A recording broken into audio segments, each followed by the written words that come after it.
আসসালামু আলাইকুম। Shimul memorial north south school and college কর্তৃক আয়োজিত অনলাইন ক্লাসে সপ্তম শ্রেণীর সকল শিক্ষার্থীকে জানাচ্ছি স্বাগত। উপস্থাপনায় আছি আমি সাবিনা ইয়াসমিন, সহকারী শিক্ষক, Shimul memorial north south school and college. আজকে আমি সপ্তম শ্রেণীর বাংলাদেশ বিশ্ব পরিচয় বিষয়ের অধ্যায় 10 বাংলাদেশের সামাজিক সমস্যা এই অধ্যায়টি নিয়ে ক্লাস নিব।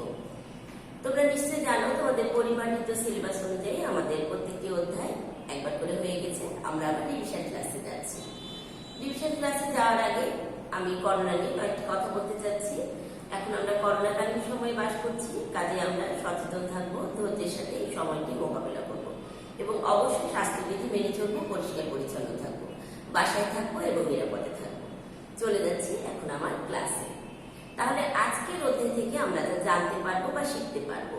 নিশ্চয়ই আজকের অধ্যায়ের নামের সাথে তোমরা বুঝতে পেরেছো যে বাংলাদেশের সামাজিক সমস্যা, অর্থাৎ আমরা সামাজিক সমস্যা যে প্রধান যে দুটি সামাজিক সমস্যা, সেই দুটি সামাজিক সমস্যা নিয়ে আলোচনা করব। তাহলে শিক্ষক ফলে কি আমরা জানতে পারছি?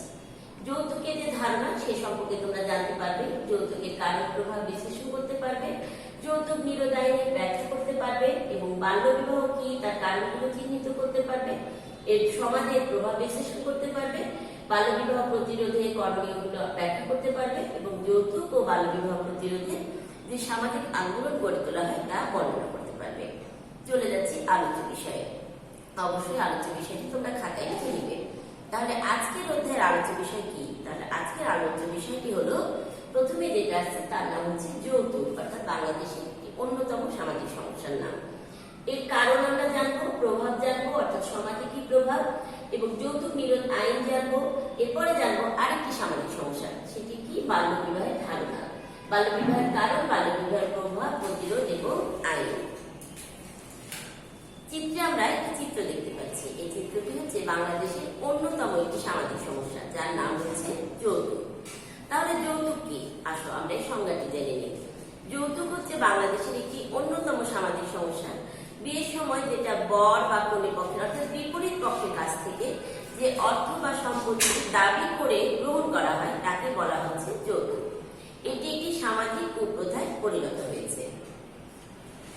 যৌতুক কিন্তু সমসাময়িক কালের কোনো প্রথা নয়। যৌতুকটি একটি প্রাচীন প্রথা, কারণ এটা প্রাচীন কাল থেকেই প্রথা হিসেবে গণ্য করা হয়েছে। দেখা যাচ্ছে যে সুদূর প্রসারী, অর্থাৎ চীনে বিয়ের পর কনেরা কি করতো? স্বামীর ঘরে যৌতুক নিয়ে যেত এবং এক্ষেত্রেও দেখা গেছে বিয়ের পরে স্বামীর ঘরে নিয়ে যেত কন্যারা অর্থ এবং সম্পদ। সেখানে যৌতুক গ্রহণকে সামাজিক মর্যাদা হিসেবে গ্রহণ করা হতো। এবং বর্তমানে আমরা কি দেখছি? বর্তমানে দেখছি যে বাংলাদেশে যৌতুক হচ্ছে বিয়ের সময় সাধারণত আমরা দেখি যে বর পক্ষকে প্রদত্ত অর্থ, সম্পত্তি এবং নানা ধরনের মূল্যবান আসবাব বা যন্ত্র আমরা কি করি? দিয়ে থাকি। অর্থাৎ এটাই যৌতুক হিসেবে আমাদের দেশে গণ্য হয়ে গেছে। যৌতুকের কারণ, যৌতুকের আসলে অনেকগুলো কারণ রয়েছে। বহুবিধ কারণগুলোর মধ্যে যেগুলো উল্লেখযোগ্য কারণ, আসলে আমরা সেগুলো নিয়ে আলোচনা করি। তাহলে যৌতুকের প্রধান এবং অন্যতম যে কারণ তার নাম হচ্ছে দারিদ্রতা, অর্থাৎ নানাবিধ কারণের মধ্যে দারিদ্রতা হচ্ছে প্রধান। দারিদ্রের কারণে দেখা যাচ্ছে যে বর পক্ষ কনে পক্ষের কাছ থেকে কি করে? অর্থ সম্পদ দাবি করে এবং কনের পিতা তখন কি করে? অর্থ সম্পদ বরপক্ষকে দিয়ে দিতে, অর্থাৎ কনের পিতার অর্থ সম্পদ ব্যবহার করে বরপক্ষ প্রতিষ্ঠা লাভ করতে চায়। ধনী পিতা মাতার ধারণা, তাহলে আমরা এখান থেকে কি বুঝতে পারছি বলতো? যে সমাজে শুধু দরিদ্র শ্রেণীতে কিন্তু যৌতুক প্রথা প্রচলিত নয়, অর্থাৎ সমাজের প্রত্যেকটি স্তরে, ধনী বলি, দরিদ্র বলি, মধ্যবিত্ত বলি, প্রত্যেকটি স্তরে এই যৌতুক প্রথাটা কার্যকর বা প্রচলিত হয়ে যাচ্ছে। দেখা যাচ্ছে যে ধনী যে পিতা মাতা তারা চিন্তা করে যে তার মেয়েকে যখন যৌতুক বা অনেক সম্পদ দেওয়া হবে, তখন তার মেয়ে কি হবে? শ্বশুর বাড়িতে যেয়ে বা স্বামীর ঘরে যে মাথা উঁচু করে থাকবে। এই ধারণাটাও তাদের মনের গভীরে বাসা বেঁধে ফেলেছে, যার জন্য এটিও একটি যৌতুকের অন্যতম কারণ। আইনের যথাযথ প্রয়োগ না হওয়া, আমরা কিন্তু জানি যে যৌতুকের জন্য নির্দিষ্ট আইন আছে, আইনের প্রয়োগও রয়েছে, কিন্তু যথাযথ প্রয়োগটা আমরা সমাজে এখনো দেখতে পাচ্ছি না। আসলে যথাযথ প্রয়োগ না হওয়া যৌতুকের জন্য একটি অন্যতম কারণ, অর্থাৎ বাংলাদেশে বিবাহ আইনে যৌতুক দেওয়া এবং নেওয়া দুটি কি নিষিদ্ধ। যৌতুক রোধের জন্য যৌতুক নিরোধ আইন রয়েছে। অনেক ক্ষেত্রে দেখা যাচ্ছে, এই বিষয়ে অনেকে না জানার ক্ষেত্রে কি হচ্ছে? এই প্রথাটা সমাজে স্থায়ীভাবে রূপ লাভ করছে এবং অনেক সময় আইনের যথাযথ প্রয়োগ না হয় যৌতুক সমস্যাটা ক্রমে কি হচ্ছে? বেড়ে যাচ্ছে। নারীর পরনির্ভরশীলতা, দেখো তোমরা লক্ষ্য করে দেখো, আমরা যখন আমাদের মা, খালা, চাচিদেরকে দেখবো তখন কি দেখবো, তারা কিন্তু পরনির্ভরশীল, অর্থাৎ তারা কিন্তু কোনো কাজে মানে বাইরের কোনো কাজে নিযুক্ত নয়, অর্থাৎ তারা গৃহকর্মে কিন্তু সারাদিন কাজ করে যাচ্ছে, অর্থাৎ তারা কি হচ্ছে পরনির্ভরশীল হয়ে জীবনযাপন করছে। তাহলে আমরা বুঝতে পারছি যে এই দেশের অধিকাংশ নারীরা কি হয়, গৃহকর্মে নিযুক্ত থাকে, তারা ঘরের সব কাজ করলেও কোনো পারিশ্রমিক বা অর্থ উপার্জন করতে পারে না, সংসারে তারা কি করে পরনির্ভরশীল হয়ে জীবনযাপন করে। এই ধরনের নারীরাই বেশিরভাগ ক্ষেত্রে নির্যাতন এবং যৌতুকের কি হয়, শিকার হয়। এবার যৌতুকের প্রভাব, যৌতুকের প্রভাবটা কি, আমাদের সমাজে যৌতুকটা কিভাবে বিস্তার লাভ করছে, এর প্রভাবে কি হচ্ছে, এটাই হচ্ছে যৌতুকের আসলে প্রভাব। তো দেখা যাচ্ছে যে বাংলাদেশের সমাজের প্রত্যেকটি স্তরে কিন্তু কম বেশি এর প্রচলন রয়েছে, এবং যৌতুকের প্রভাবে কি হচ্ছে, সমাজের নানা ধরনের যে সমস্যা তার সৃষ্টি হচ্ছে। যেমন দেখো, যৌতুকের কারণে দেখা যাচ্ছে বিয়ের পর দাম্পত্য যে কলহ সেটা দেখা যাচ্ছে, বিবাহ বিচ্ছেদ দেখা যাচ্ছে, নারী নির্যাতন দেখা যাচ্ছে, এমনকি স্ত্রী হত্যার মতো ঘটনাগুলো কি আমাদের সমাজে প্রতিনিয়ত ঘটে যাচ্ছে। সমাজে দারিদ্র, দুর্নীতি, অপরাধ প্রবণতা, বাল্য বিবাহ বা বহু বিবাহ মূলে রয়েছে কিন্তু এই যৌতুক সমস্যা। তাহলে আমাদের কি মনে রাখতে হবে, আমাদের মনে রাখতে হবে যৌতুক গ্রহণ বা অর্থাৎ যৌতুক দেওয়া বা নেওয়া দুইটি কিন্তু সমান অপরাধ। যৌতুক নিরোধায়ন, যৌতুক নিরোধায়নে কি বলবো, তোমরা নিশ্চয়ই মুসলিম বিয়ের কথা জানো, তোমরা মোহরানা এই শব্দটির সাথে নিশ্চয়ই পরিচিত। মোহরানা কিন্তু যৌতুকের অন্তর্ভুক্ত নয়। মোহরানা হচ্ছে মুসলিম বিয়ের একটি রীতি, যেটা কি করে, বরপক্ষই কনে পক্ষকে অর্থাৎ বরের সামর্থ্য অনুযায়ী নির্দিষ্ট একটি অঙ্কের টাকা হতে পারে বা সম্পদ হতে পারে, বরপক্ষ কনে পক্ষকে দিয়ে থাকে বা কনেকে দিয়ে থাকে। তাহলে এটি কিন্তু কখনোই যৌতুক নয়। তাহলে নিশ্চয়ই কেউ যদি বলে মোহরানা কি যৌতুক, নিশ্চয়ই উত্তরটা তোমরা সঠিকভাবে দিতে পারবে। এবং দেখো, বিয়ের সময় 500 টাকা পর্যন্ত উপহার দিলে তাও কিন্তু যৌতুক হিসেবে গণ্য করা হবে না। 1980 সালে যৌতুক নিরোধায়ন প্রথমে প্রণয়ন করা হয়। এই আইন অনুযায়ী বলা হচ্ছে, যৌতুক প্রদান বা গ্রহণ করলে সর্বোচ্চ 1 বছরের কারাদণ্ড এবং 5000 টাকা অর্থদণ্ড হতে পারে। দেখা যাচ্ছে যে 1980 সালে যৌতুক নিরোধায়ন প্রণয়ন করার পরেও কিন্তু যৌতুকের সংখ্যা কমে নেয়, বরং এই সমাজে ক্রমে এটা বাড়তে থাকে। তারপরে দেখা যাচ্ছে যে 1986 সালে আবার এই আইন সংশোধন করা হয়। কেন সংশোধন করা হয়, কেননা কোনোভাবে আইনটা প্রণয়ন করার পরেও যৌতুকের সংখ্যা আমরা কমাতে পারিনি সমাজ থেকে, যার জন্য এটা আবার শাস্তির পরিমাণ বাড়িয়ে দিয়ে সংশোধন করা হয়। এই সংশোধিত আইন অনুযায়ী বলা হয়, যৌতুক প্রদান বা গ্রহণ করলে অপরাধী সর্বনিম্ন 1 বছর, সর্বোচ্চ 5 বছর কারাদণ্ডে দণ্ডিত হবে। যৌতুকের কারণে নির্যাতনের ফলে কোনো নারীর যদি মৃত্যু ঘটে, তাহলে অপরাধীকে মৃত্যুদণ্ড বা যাবজ্জীবন কারাদণ্ডে এবং অর্থদণ্ডে দণ্ডিত করা হবে। তবে আমরা কি দেখতে পাচ্ছি, আমরা দেখতে পাচ্ছি আমাদের সমাজে অনেক সময় এই আইনে যথাযথ প্রয়োগ হচ্ছে না, যার জন্য কি হচ্ছে, এই সমস্যাটা আমাদের থেকেই যাচ্ছে। আমরা একটি শাস্তি দেখতে পাচ্ছি, তাই না? আমরা এর আগে কি জানলাম যে যৌতুক একটি শাস্তিযোগ্য অপরাধ, তারপরেও কিন্তু যথাযথ প্রয়োগ আইনে না হওয়াতে এই সমস্যাটা আমাদের সমাজে থেকেই যাচ্ছে। এবার চলে যাব বাংলাদেশের আরেকটি অন্যতম সামাজিক সমস্যা। বাংলাদেশ ঠিক যৌতুকের সাথে কিন্তু এটাও রিলেটেড। বাংলাদেশের আরেকটি অন্যতম সামাজিক সমস্যার নাম হচ্ছে বাল্য বিবাহ। আমাদের বাল্য বিবাহ আইন অনুযায়ী অর্থাৎ বাল্য বিবাহ নিরোধ আইন অনুযায়ী 1929 সালে বলা হয়েছে যে 18 বছরের কম বয়সী মেয়ে এবং 21 বছরের কম বয়সী ছেলে যদি কোনো কারণে বিবাহ বন্ধনে আবদ্ধ হয়, তখনই আমরা তাকে বলবো বাল্য বিবাহ। অর্থাৎ অনুমোদিত যে বয়সটি আইনে নির্ধারণ করা হয়েছে, ছেলের জন্য করা হয়েছে 21 বছর, মেয়ের জন্য করা হয়েছে 18 বছর, এর নিচে কোনো ছেলে বা মেয়ে যদি বিবাহ বন্ধনে আবদ্ধ হয় অথবা দুইজনেই যদি বিবাহ বন্ধনে আবদ্ধ হয়, তখন আমরা তাকে বলবো বাল্য বিবাহ। আমরা একটি বাল্য বিবাহ চিত্র দেখতে পাচ্ছি, এটি কিন্তু কখনোই আমাদের জন্য কাম্য নয়। এখানে আমরা দেখতে পাচ্ছি মেয়ে 18 বছরের কম বয়সী এবং ছেলে 21 বছরের কম বয়সী, অর্থাৎ এটি একটি বাল্য বিবাহের চিত্র। এবার আমরা দেখবো বাল্য বিবাহ নিরোধায়ন। বাল্য বিবাহ নিরোধায়ন অর্থাৎ 2017 সাল অনুযায়ী বলা হচ্ছে যে বাল্য বিবাহ একটি অপরাধ। কোন প্রাপ্তবয়স্ক ব্যক্তি যদি এই অপরাধ করে, তাহলে তার 2 বছর কারাদণ্ড এবং 1 লক্ষ টাকা অর্থদণ্ড। কোন পুরুষ যদি বাল্য বিবাহ করে এই আইন অনুযায়ী, অর্থাৎ বাল্য বিবাহের মধ্যে যারা জড়িত থাকবে সেটা হচ্ছে কনে বা পুত্র হতে পারে, মানে পুত্র কন্যা ছাড়াও যারা জড়িত থাকবে তারাও কিন্তু শাস্তির আওতাভুক্ত হবে। দেখো, আমরা যখন জানছি তখন তোমরা বুঝতে পারবে যে যে পুরুষটা এই বাল্যবিবাহ করবে তার কি হবে, 1 মাস কারাদণ্ড বা 50,000 টাকা জরিমানা বা উভয় দণ্ডে দণ্ডিত হতে পারে। এটি সম্পূর্ণ বিচারকের উপর নির্ভর করবে। পিতা, মাতা, অভিভাবক বা কোনো ব্যক্তি অর্থাৎ কেউ যদি এই বিবাহটা পরিচালনা করতে সাহায্য করে, অর্থাৎ সেটা পিতা মাতা হতে পারে, অভিভাবক হতে পারে বা কেউ হতে পারে সমাজের কোনো ব্যক্তি, তার জন্য কিন্তু শাস্তি অন্তর্ভুক্ত করা হয়েছে, সেও শাস্তিযোগ্য একটি অপরাধ করছে। তার জন্য কি রয়েছে, 2 বছর কারাদণ্ড এবং 50,000 টাকা জরিমানা বা উভয় দণ্ডে দণ্ডিত হতে পারে। এটি সম্পূর্ণই বিচারকের উপর নির্ভর করবে। এখন আমরা চলে যাব বাল্য বিবাহের কারণ। বাল্য বিবাহ কিন্তু অনেকগুলো কারণে ঘটে থাকে আমাদের সমাজে।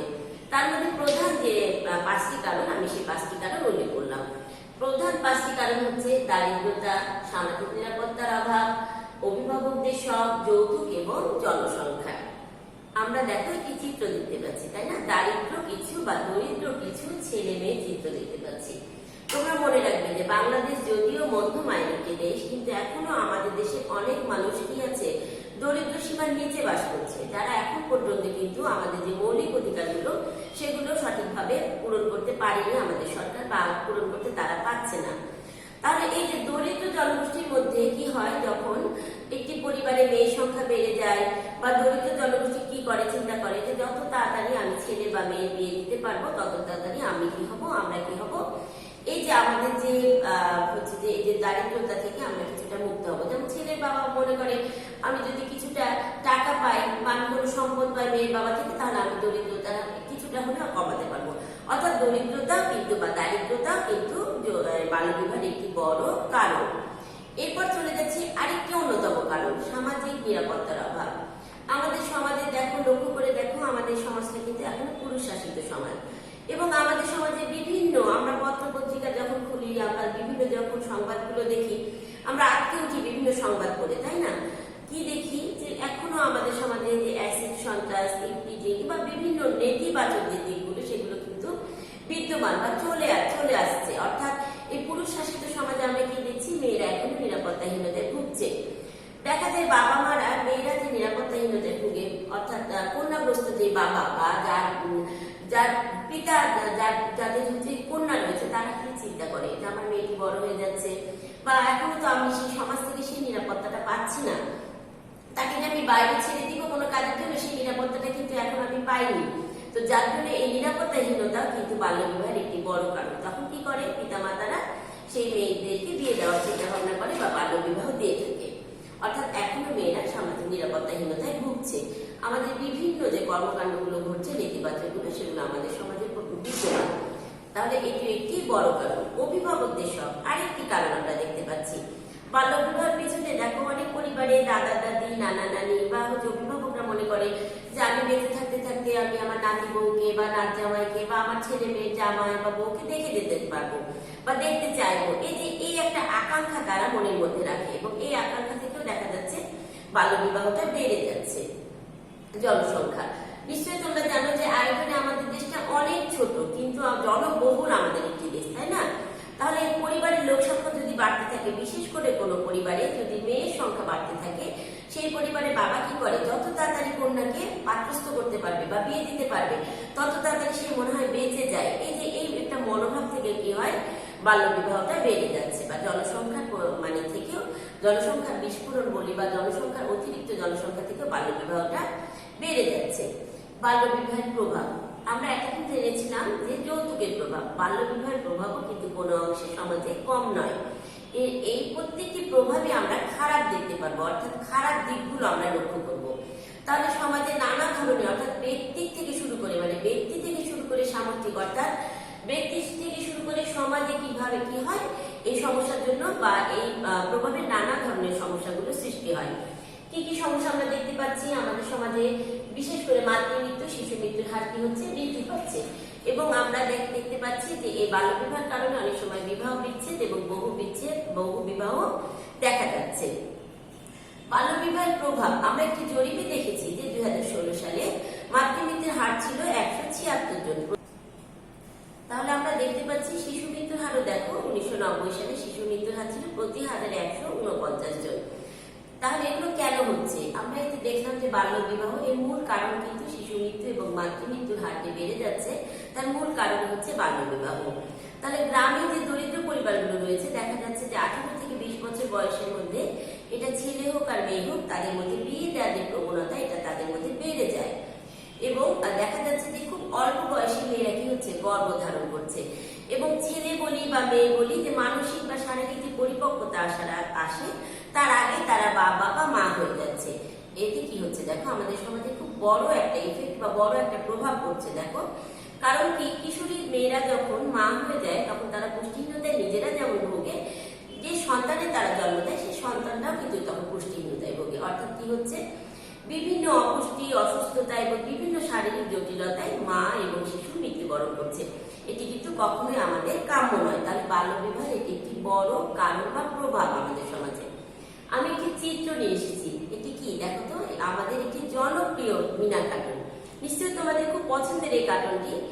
আমরা শুধু মিনা কার্টুন না, আমরা বিভিন্ন পত্র পত্রিকা, বিভিন্ন কবিতা, উপন্যাস, ছোট গল্প, নাটিকা, প্রামাণ্যচিত্রের মাধ্যমে কিন্তু এই সামাজিক সমস্যাগুলো দেখতে পাই বা এই সামাজিক সমস্যাগুলো তুলে ধরা হয়। তোমরা মিনা কার্টুনের কথা নিশ্চয়ই মনে আছে, বিয়ের বয়স হয়নি, তারপরে যৌতুক বন্ধ করো, তারপরে ছেলে মেয়েকে স্কুলে পাঠানো, তারপরে এই যে সমানাধিকার, অর্থাৎ বিভিন্ন বাংলাদেশের যে অর্থাৎ দক্ষিণ এশিয়ার বিভিন্ন সামাজিক সমস্যাগুলো, এই সমস্যাগুলো কিন্তু মিনা কার্টুনের মাধ্যমে তুলে ধরা হয়েছে। এটি জাতিসংঘের ইউনেস্কোর মাধ্যমে প্রচারিত হয়ে থাকে।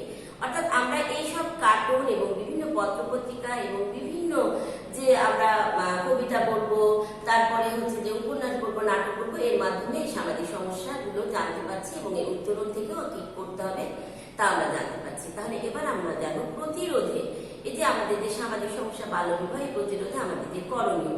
প্রথমে যেমন কি করতে হবে, উপযুক্ত শিক্ষায় সবাইকে শিক্ষিত করে তুলতে হবে। শিক্ষিত মানুষ হলে কি হবে, মানুষ সচেতন হবে এবং এই বিষয়গুলো কুফল সম্পর্কে ধারণা লাভ করবে। বাবা মা এবং অভিভাবকদের সাথে খোলামেলা আলোচনা করতে হবে। এই যে আমরা শিক্ষকরা রয়েছি, তোমরা কিন্তু আমাদের সাথে এই বিষয়গুলো নিয়ে খোলামেলা আলোচনা করবে। কারণ তোমাদের এই সময়টা কিন্তু এখন বয়ঃসন্ধির কাল এবং তোমাদের এই পাঠ্য বইয়ে কেন এই বিষয়গুলো অন্তর্ভুক্ত করা হয়েছে নিশ্চয়ই তোমরা বুঝতে পারছো যে এই সামাজিক সমস্যাগুলো প্রকট আকার ধারণ করছে আমাদের সমাজে। এবং প্রতিরোধে কি করতে হবে, ছেলে মেয়েকে আত্মনির্ভরশীল হয়ে গড়ে তুলতে হবে। বিশেষ করে মেয়েদেরকে এই বিষয়ে অধিক সচেতন হতে হবে এবং বাল্য বিবাহ যে একটি অপরাধযোগ্য, শাস্তিযোগ্য যে অপরাধ, এই বিষয়ে আসলে আমাদেরকে জানতে হবে এবং কি করতে হবে, সামাজিক আন্দোলন গড়ে তুলতে হবে। সামাজিক আন্দোলন বলতে আমরা কি বুঝি? সামাজিক আন্দোলন হচ্ছে সেই আন্দোলন যেটাকে আমরা সামাজিকভাবে প্রতিহত করি, অর্থাৎ সমাজের প্রত্যেক স্তরের মানুষ যেখানে অংশগ্রহণ করে। এই আন্দোলনের ফলে কি হয়, সচেতনতা বৃদ্ধি হয়, সেই সম্পর্কে কুফল যেগুলো রয়েছে তা আমরা জানতে পারি, সচেতনতায় সকলকে উদ্বুদ্ধ করতে পারি এবং দেখো বাল্য বিবাহ বলি বা যৌতুক বলি এবং এর বিরুদ্ধে কি করতে পারি, আমরা সংগঠন গড়ে তুলতে পারি। আমরা একটি চিত্র দেখতে পাচ্ছি, তোমরা নিশ্চয়ই দেখতে পাচ্ছ, এটি একটি মানব বন্ধনের চিত্র। কার উপরে করেছে, বাল্য বিবাহের উপরে। আমরা বাল্য বিবাহের উপরে করতে পারি, আমরা যৌতুকের উপরে করতে পারি। অর্থাৎ বাংলাদেশের যে অন্যতম যে সামাজিক সমস্যাগুলো রয়েছে এগুলো কি করতে হবে, আমাদেরকে জানতে হবে এবং জেনে আমাদেরকে এই মানববন্ধন করতে পারি, আমরা পথসভা করতে পারি, আমরা র্যালি করতে পারি, আমরা এর জন্য বিভিন্নভাবে সভা সমিতি করতে পারি এবং এগুলোতে কি করতে হবে, আমাদের যে সমাজের মানে প্রত্যেকটি স্তরের মানুষকে এখানে কি করতে হবে, অন্তর্ভুক্ত করতে হবে। অর্থাৎ সমাজের যে আমাদের ইউনিয়ন পরিষদের চেয়ারম্যান রয়েছে, আমাদের যে কাউন্সিলর রয়েছে এবং আমাদের সমাজের প্রত্যেকটি স্তরের মানুষ, প্রত্যেকটি পেশার মানুষকে এর সাথে কি করতে হবে, অন্তর্ভুক্ত করতে হবে। তাহলে কিন্তু যে আমরা যে মানববন্ধন করছি বা সামাজিক সংগঠনগুলো গড়ে তুলছি এর সঠিক যে বাস্তবায়ন সেটা করা আমাদের পক্ষে সম্ভব হবে। তাহলে আজকে আমি অধ্যায় একেবারে শেষ পর্যায়ে চলে এসেছি। আজকে তাহলে আমরা কি জানলাম? আজকে আমরা জানলাম বাংলাদেশের দুইটি সামাজিক সমস্যা, একটি যৌতুক আর একটি হচ্ছে বাল্য বিবাহ। দুইটি কিন্তু আমাদের সমাজে প্রকট আকার ধারণ করেছে এবং বিভিন্ন সমস্যায় আমরা জর্জরিত এই দুটি সমস্যার কারণে। তাহলে এই দুটি সমস্যা কি কি কারণে হচ্ছে, কি কি কারণ বা কি কি প্রতিরোধ ব্যবস্থা আমাদের কি কি করণীয় রয়েছে সেগুলো আমরা জানলাম। তাহলে আজকে তোমরা যারা এই ক্লাসে মনোযোগী ছিলে তারা অবশ্যই মূল্যায়নের প্রশ্নগুলো দিতে তোমাদের কোনো কষ্ট হবে না। এবং আবার বলছি, আমাদের পরিমার্জিত যে সিলেবাস তোমাদের কাছে চলে গেছে সেই সিলেবাস অনুযায়ী কিন্তু আমরা রিভিশন ক্লাস নিচ্ছি।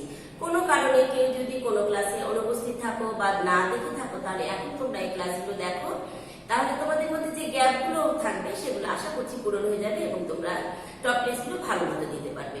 তাহলে আমি মূল্যায়নের প্রশ্নে চলে যাচ্ছি। বাল্য বিবাহ বলতে কি বুঝো? পারছো যে অনুমোদিত যে বয়স রয়েছে, অর্থাৎ মেয়েদের জন্য 18 বছর এবং ছেলেদের জন্য 21 বছর, এর নিচে বা এর কম বয়সে যদি কোনো ছেলে মেয়ে বিবাহ বন্ধনে আবদ্ধ হয় তখন আমরা তাকে কি বলি? বাল্য বিবাহ। যেহেতু কি বুঝো তাহলে বুঝতে পারছি এটা অনুধাবনমূলক প্রশ্ন, এটা কখনো এক লাইনের মধ্যে দিবে না। তারপরে এখন আমরা যাচ্ছি কেন মাতৃমৃত্যু এবং শিশু মৃত্যুর হার কি বেড়ে যাচ্ছে। নিশ্চয়ই বুঝতে পারছি বাল্য বিবাহের কারণে মাতৃমৃত্যু এবং শিশু মৃত্যুর হার আমাদের সমাজে প্রতিনিয়ত বেড়ে যাচ্ছে। মোহরানা কি? মোহরানা হচ্ছে মুসলিম বিয়ের একটি রীতি বা একটি শর্ত। এটি কিন্তু কখনোই যৌতুক নয়, যৌতুকের সঙ্গে এটি কিন্তু কখনোই মিলিয়ে নিবে না, অর্থাৎ এটিকে আমরা আলাদা করতে শিখব। কত সালে প্রথম যৌতুক নিরোধ আইন প্রণয়ন করা হয়? যৌতুক নিরোধ আইন 1980 সালে প্রণয়ন করা হয়। আবার যদি আমি প্রশ্ন করি কত সালে এই আইন সংশোধন করা হয়, নিশ্চয়ই বলতে পারবে 1986 সালে সংশোধন করা হয়। কেন করা হয় সংশোধন? নিশ্চয়ই বুঝতে পারছো যে এই আইনটা প্রণয়ন করার পরেও এই সংখ্যা, অর্থাৎ যৌতুক যে দেয়া নেয়া, এটা বন্ধ করা সম্ভব হয়নি। আমাদের সমাজে এখনো এটা বিদ্যমান। তার কারণ কি জানো? আইনের যথাযথ প্রয়োগ না হওয়া। তাহলে কি করব আমরা? তোমাদের এই যে পাঠ্য বইয়ে যে বিষয়গুলো রয়েছে এই বিষয়গুলো সম্পর্কে আমরা চিন্তা করব। এগুলো নিয়ে কেউ যদি করে, মানে অর্থাৎ যৌতুকের মধ্যে কেউ যদি থাকে, কেউ যদি বাল্য বিবাহ করতে যায়, তাহলে আমরা কি করবো? তা বাধা দিব এবং এটা আইনত যে শাস্তিযোগ্য অপরাধ এটা আমরা জানাবো এবং হচ্ছে আমরা যথাযথ কর্তৃপক্ষের শরণাপন্ন হব। তাহলে আমি আজকের ক্লাসে একেবারেই শেষ পর্যায়ে চলে এসেছি। আগামী দিন কি হবে? এই ক্লাসের উপরে তোমাদের রিভিশন টপিক হবে। আশা করি তোমরা ভালো মতো দিবে, তোমরা বাসায় থাকবে, সুস্থ থাকবে, নিরাপদে থাকবে। এই সময়টি আশা করি আমরা খুব ধৈর্যের সাথে পার করবো, এটাই আমরা বিধাতার কাছে প্রার্থনা করছি। ভালো থাকো, আগামী ক্লাসে আবার দেখা হবে এই প্রত্যাশায় শেষ করছি। ধন্যবাদ সবাইকে।